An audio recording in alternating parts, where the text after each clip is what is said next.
call Claire Curran. Mr Speaker, as you've heard, the Labour Party supports both these bills, and I intend to direct most of my comments to the Securities, Trustees and Statutory Supervisors Bill, but I would like to make a few comments about the Financial Markets Regulators and KiwiSaver Bill.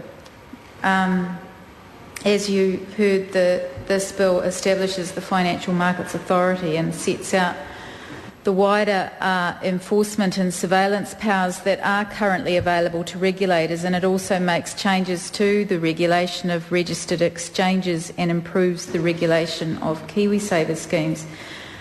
Labor believes that it's critical that we enhance confidence in our financial markets because a single market regulator should contribute to that end, and we launched the Capital Markets Development Task Force and are pleased that the government is acting on its recommendations, and we are concerned about a lack of transparency around current security commissioners.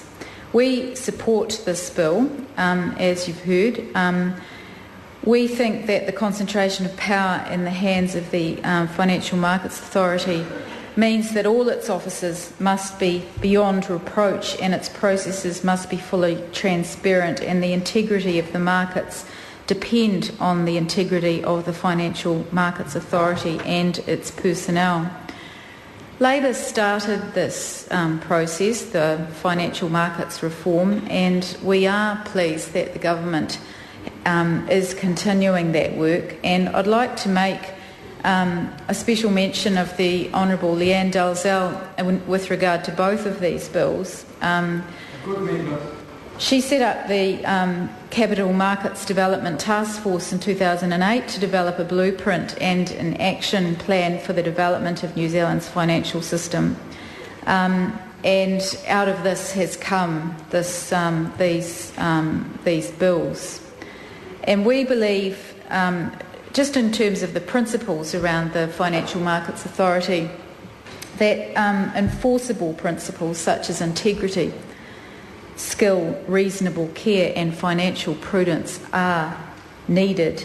Principles are flexible, unlike rigid rules which are made to be broken, and it's important that ethics underpin the new regime because that will help rebuild trust and confidence in the financial sector. And I think you've heard from all speakers on these bills the absolute importance of trust and confidence in the financial sector. Speaking to the Securities, Trustees and Statutory Supervisors Bill, and the other one, we should thank the Minister, Simon Power, for his work on the bill as well. And also I want to make particular mention of the Honourable Leanne Dalzell and the work done by the Commerce Select Committee, which did enormous amounts of work on these bills and recommends that with the amendments they be passed. And I'd also like to thank the officials for their work and the consultation with the committee on the legislation. While we supported this Securities, Trustees and Statutory Supervisors Bill, at the time that it passed through the Select Committee, Labor did have some concerns with it because we did consider at the time that it was a back-to-front bill, and we felt that it needed to be considered at the same time as reform of wider reform of the financial markets. And so we are pleased that it's being read alongside the Financial Market Regulators and KiwiSaver Bill. This bill seeks to address a number of weaknesses in the current supervision regime for trustees and statutory supervisors, and it establishes a licensing regime for trustees and statutory supervisors who supervise certain issuers of securities and for statutory supervisors of retirement villages.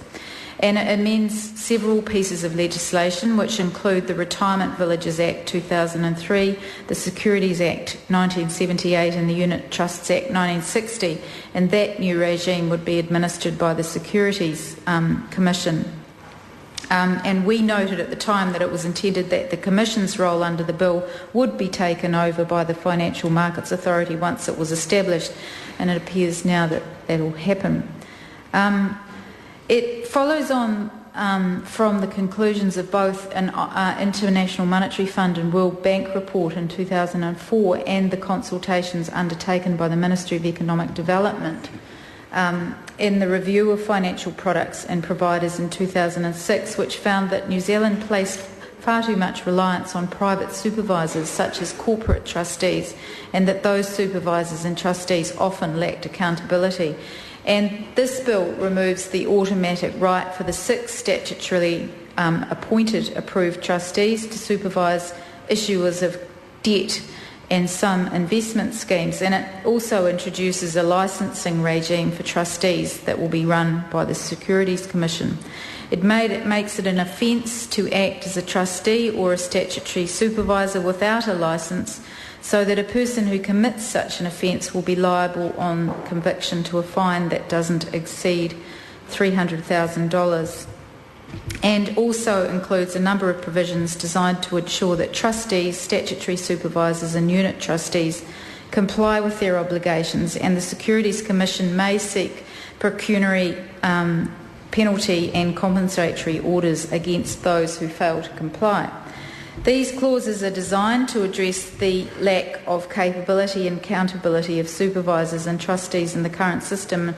As I've already said, and the fundamental role of trustees, statutory supervisors or unit trustees is to ensure compliance with the terms of the trust deed or the offer of security.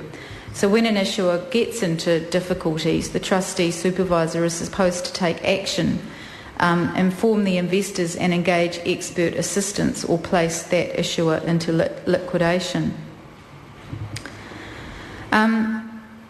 I'd like to quote from a speech that was given by the Honourable Leanne Dalzell titled Reviewing Securities and Investment Regulation in New Zealand on the 30th of August last year, in which she backed 100% the establishment of the Financial Markets Authority to absorb all those functions that have been talked about that are currently being spread across the Securities Commission, National Enforcement Unit within the Ministry of Economic Development, and the Government Actuary and the market discipline functions of NZX.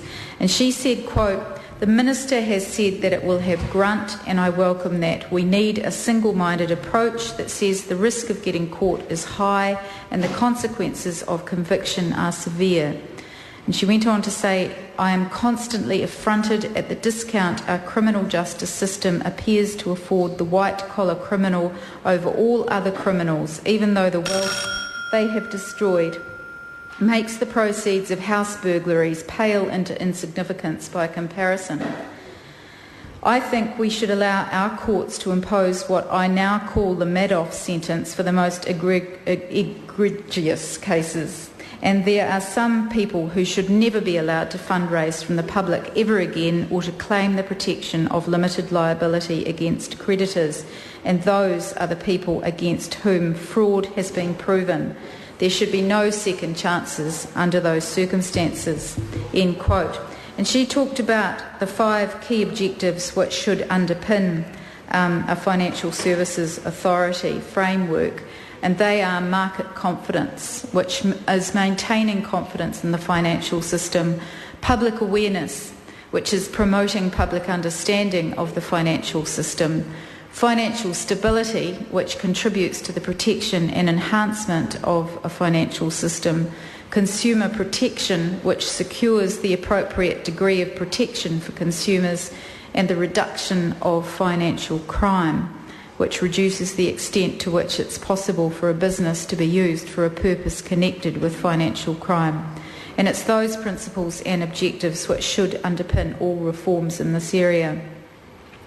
The Securities, Trustees and Statutory Supervisors Bill was referred to the Commerce Select Committee on the 23rd of March last year. That's a year ago tomorrow. We received and considered 18 submissions from interested groups and individuals, and we heard 8 submissions. Essentially, we support both these bills. We think it's good that they're being read together, and I'll commend them to the House. Okay. Katrina Shanks. Thank you, Mr Speaker. It's my pleasure to take a call on the second reading